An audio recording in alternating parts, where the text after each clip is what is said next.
بسم اللہ الرحمن الرحیم۔ السلام علیکم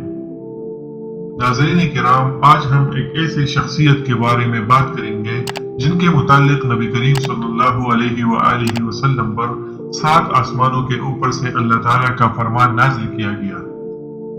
جن کی شان میں اللہ تعالیٰ کے یہاں سے وحی لے کر حضرت جبرائیل علیہ السلام آئے تھے۔ یہ عظیم شخصیت حضرت عبداللہ ابن ام مکتوم رضی اللہ عنہ ہے، جنہیں مؤذن رسول صلی اللہ علیہ وآلہ وسلم کا بھی اعزاز حاصل ہے۔ ناظرین کرام، حضرت عبداللہ ابن ام مکتوم رضی اللہ عنہ مکہ مکرمہ کے باشندے اور خاندان قریش کے ایک فرد تھے۔ قریبی رشتے کے ذریعے وہ رسول اللہ صلی اللہ علیہ وآلہ وسلم کے ساتھ جڑے ہوئے تھے۔ وہ ام المؤمنین حضرت خدیجہ رضی اللہ عنہ کا ماموزاد بھائی تھے۔ ان کے والد کا نام قیس بن زائدہ اور والدہ کا نام عاتقہ بنت عبداللہ تھا، جو عام طور سے اپنی کنیت ام مکتوم کے ساتھ پکاری جاتی تھی، کیونکہ حضرت عبداللہ ابن ام مکتوم پیدائشی طور پر نابینا تھی۔ اہل مدینہ ان کو عبداللہ کے نام سے یاد کرتے تھے اور اہل عراق ان کو عمر کے نام سے یاد کرتے تھے۔ کرام، اب ہم بات کریں گے اس بارے میں کہ جب حضرت عبداللہ ابن ام مکتوم رضی اللہ عنہ کی شان میں وحی کا نازل ہونا۔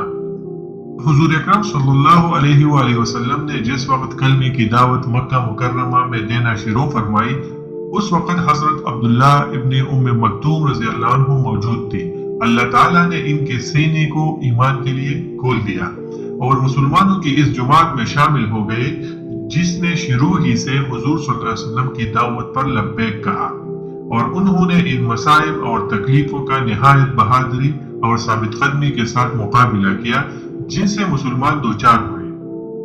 انہوں نے اس راستے میں ہر قسم کی قربانی اور ہر چیز اسلام پر لٹا دینے کے لیے کسی قسم کی کمی نہیں کی۔ انہوں نے اپنے دوستوں کے ساتھ قریش کی تکلیفوں کا ڈٹ کر مقابلہ کیا اور ان کی زیادتیوں کو صبر و تحمل کے ساتھ برداشت کیا۔ اس راہ میں نہ تو ان کی ثابت قدمی میں ذرہ برابر لغزش پیدا ہوئی، نہ ان کا حوصلہ پست ہوا، نہ ان کی قوت ایمانی میں کسی رخ سے کمزوری کے آثار ظاہر ہوئے، بلکہ ان مسائل نے ان کے اندر اللہ تعالیٰ کے دین سے مزید مضبوطی اور اللہ تعالیٰ کی کتاب سے تعلق اور شریعت کی سمجھ پیدا کر دی، اور اس کے ساتھ ساتھ ہجرت کا شوق بھی پیدا کر دیا۔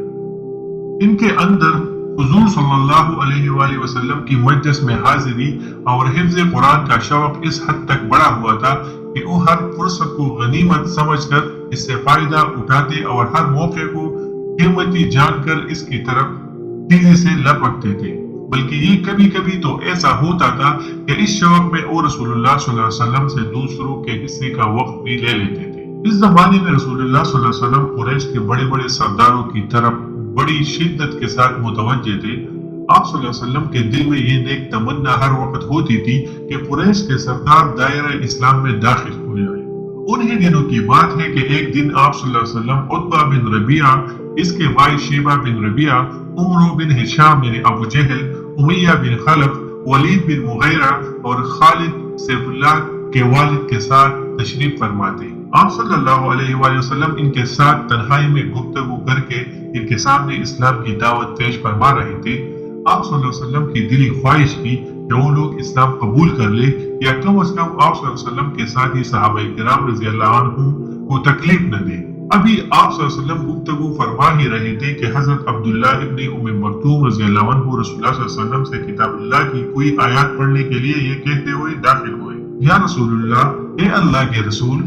مجھے اس علم میں سے کچھ سکھا دیجئے جو اللہ تعالیٰ نے آپ کو سکھایا ہے۔ لیکن آپ صلی اللہ علیہ وآلہ وسلم نے ان کی طرف کوئی توجہ نہیں فرمائی، بلکہ آپ کے چہرے پر ناگواری کے اثار ظاہر ہوئے۔ دل میں یہی لگن تھی کہ اگر یہ لوگ، یہ سرداران قریش اسلام قبول کر لیں گے تو ان کا اسلام اللہ تعالیٰ کے دین کی قوت اور اس کے رسول کی دعوت کی تائید کا ذریعہ بنے گا۔ آپ بدستور ان قریش کے سرداروں کی طرف متوجہ رہے۔ رسول اللہ صلی اللہ علیہ وسلم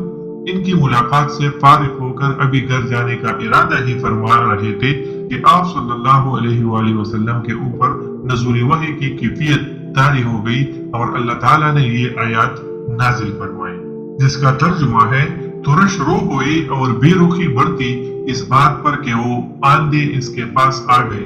آپ کو کیا خبر، شاید وہ سدھر جائے اور نصیحت پر دھیان دے اور نصیحت کرنا ان کے لیے نافع ہو۔ جو شخص بے پرواہی برتتا ہے اس کی طرف تو آپ توجہ کرتے ہیں، حالانکہ اگر وہ نہ سدھرے تو آپ پر اس کی کیا ذمہ داری ہے؟ اور جو خود آپ کے پاس دوڑے آتے ہیں اور ڈر رہے ہوتے ہیں، ان سے آپ بے رخی برتتے ہیں۔ ہرگز نہیں، یہ تو ایک نصیحت ہے، جس کا جی چاہے اسے قبول کرے۔ یہ ایسی صحیفوں میں درج ہے جو مکرم ہے، بلند مرتبہ ہے، پاکیزہ ہے، معزز اور نیک کاتبوں کے ہاتھوں میں رہتے ہیں۔ یہ وہ 16 آیتیں ہیں جنہیں حضرت جبرائیل علیہ السلام نے حضرت عبداللہ ابن ام مکتوم رضی اللہ عنہ کی شان میں رسول اللہ صلی اللہ علیہ وآلہ وسلم کے قلب مبارک پر نازل فرمائی۔ یہ آیات جس دن سے نازل ہوئی آج تک تلاوت کی جا رہی ہے اور قیامت تک برابر پڑھی جائے گی۔ ناظرین کرام، ان آیات کے نزول کے بعد سے رسول اللہ صلی اللہ علیہ وآلہ وسلم حضرت عبداللہ ابن ام مکتوم کا بہت خاص خیال فرمانے لگے، اور جب بھی آپ صلی اللہ علیہ وسلم کے یہاں قیام کرتے تو آپ صلی اللہ علیہ وسلم ان کی بڑی عزت فرماتے، اور جب بھی آپ صلی اللہ علیہ وسلم کی مجلس میں آتے تو آپ صلی اللہ علیہ وسلم انہیں اپنے قریب بٹھاتے،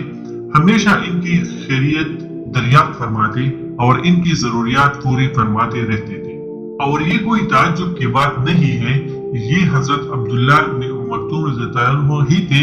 جن کے بارے میں 7 آسمانوں کی بلندی سے رسول اللہ صلی اللہ علیہ وسلم پر فرمان الہی نازل ہوا تھا۔ جب رسول اللہ صلی اللہ علیہ وسلم اور اہل ایمان پر قریش کی طرف سے پہنچائی جانے والی تکلیفیں شدید ہو گئی اور ان کے ظلم و ستم کی کوئی انتہا نہ رہی تو اللہ تعالیٰ نے مسلمانوں کو ہجرت کی اجازت دے دی۔ اجازت ملتے ہی حضرت عبداللہ ابن ام مکتوم رضی اللہ عنہ نے اپنے دین کی حفاظت کے لیے وطن چھوڑنے میں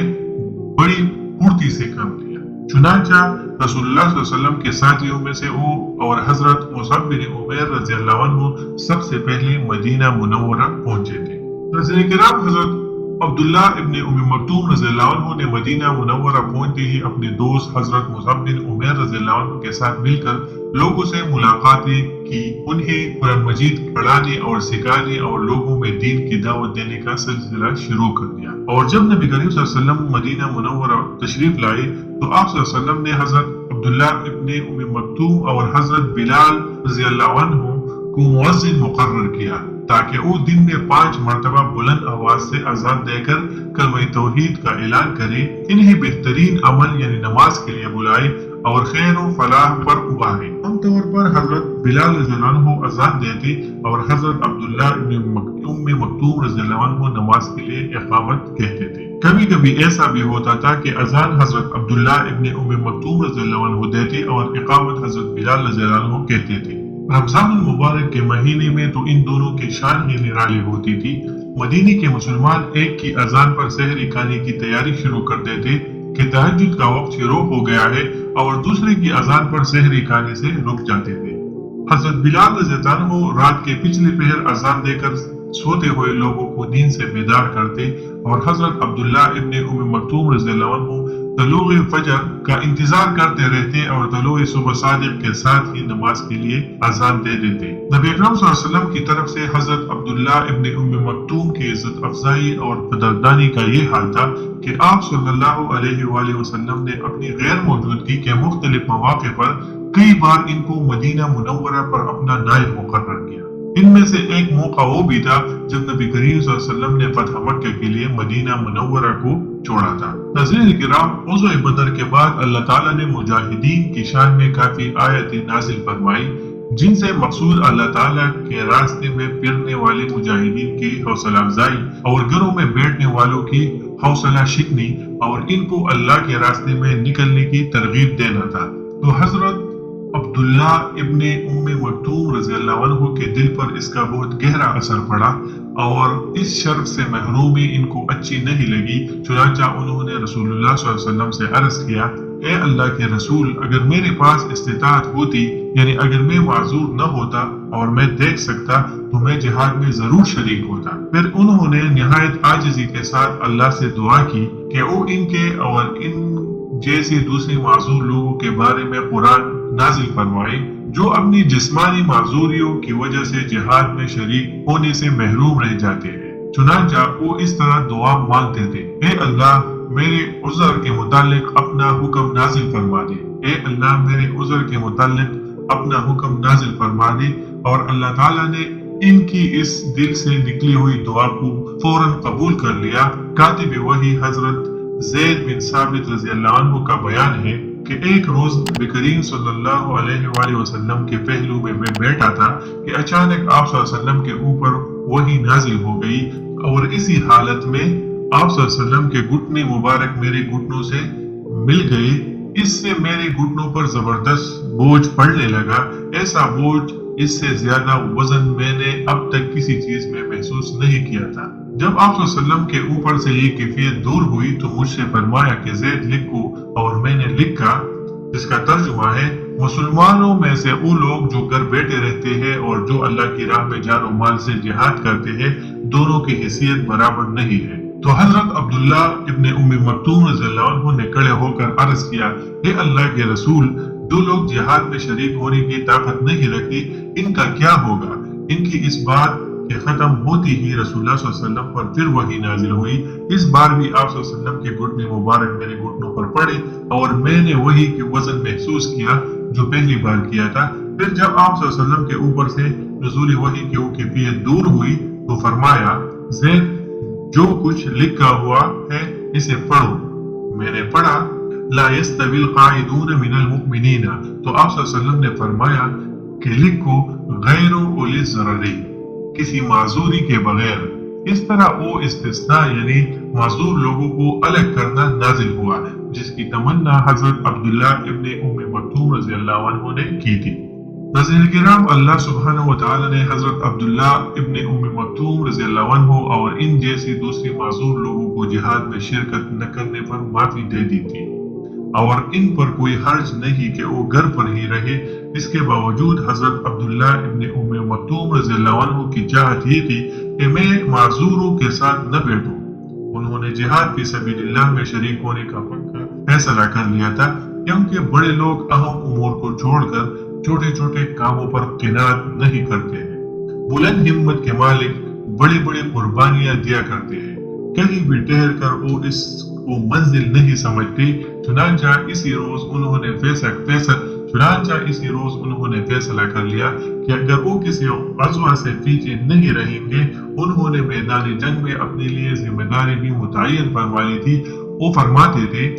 مجھے دو صفوں کے درمیان کھڑا کر کے جھنڈا میرے ہاتھ میں دے دو، میں اسے بلند رکھوں گا اور اس کی حفاظت کروں گا، کیونکہ نابینا ہونے کی وجہ سے میں بھاگ نہیں سکتا۔ حضرت عمر رضی اللہ عنہ نے 14 ہجری میں ایرانیوں کے ساتھ ایک ایسا فیصلہ کن جہاد کرنے کا پکا ارادہ فرما لیا کہ یہ لوگ خود بھی اسلام قبول نہیں کر رہے اور آگے اسلام کو پھیلانے بھی نہیں دیتے، تو ان کے ساتھ اس طرح مقابلہ کیا جائے کہ ان کی حکومت کا خاتمہ کر کے مسلمانوں کے لیے آگے بڑھنے کا راستہ صاف کر دیا جائے۔ اس لیے انہوں نے اپنی صوبائی گورنروں کو ہدایت بھیجی کہ ہر اس شخص کو جلد از جلد فوراً میرے پاس بھیج دو جس کے پاس اسلحہ یا گھوڑا یا قوت یا شجاعت یا جنگی سوجھ بوجھ ہو۔ اور مسلمانوں نے حضرت عمر فاروق رضی اللہ عنہ کے اس پکار پر لبیک کہا، اور وہ جوق در جوق مدینہ طیبہ کی طرف روانہ ہوئے۔ ان لبیک کہنے والوں میں نابینا صحابی مجاہد حضرت عبداللہ ابن ام مکتوم رضی اللہ عنہ بھی تھے۔ حضرت عمر رضی اللہ عنہ نے اس لشکر کا امیر حضرت سعد بن ابی وقاص رضی اللہ عنہ کو بنایا اور انہیں ہدایت و نصائح کے ساتھ رخصت کیا۔ جب اس لشکر نے پادشاہ کے مقام پر پہنچ کر پڑاؤ ڈالا اور جنگ کا دن آیا تو حضرت عبداللہ ابن ام مکتوم رضی اللہ عنہ ذرہ پہن کر پوری طور پر تیار ہو کر نکلی اور خود کو مسلمانوں کے جھنڈے کی حفاظت کرتے ہوئے جان دے دینے کے لیے پیش کیا۔ دونوں فوجوں میں 3 دن تک بڑی شدت سے لڑائی جاری رہی۔ دونوں فریق ایک دوسرے سے اس طرح ٹکرائے کہ جنگوں کی تاریخ میں اس کی مثال نہیں ملتی۔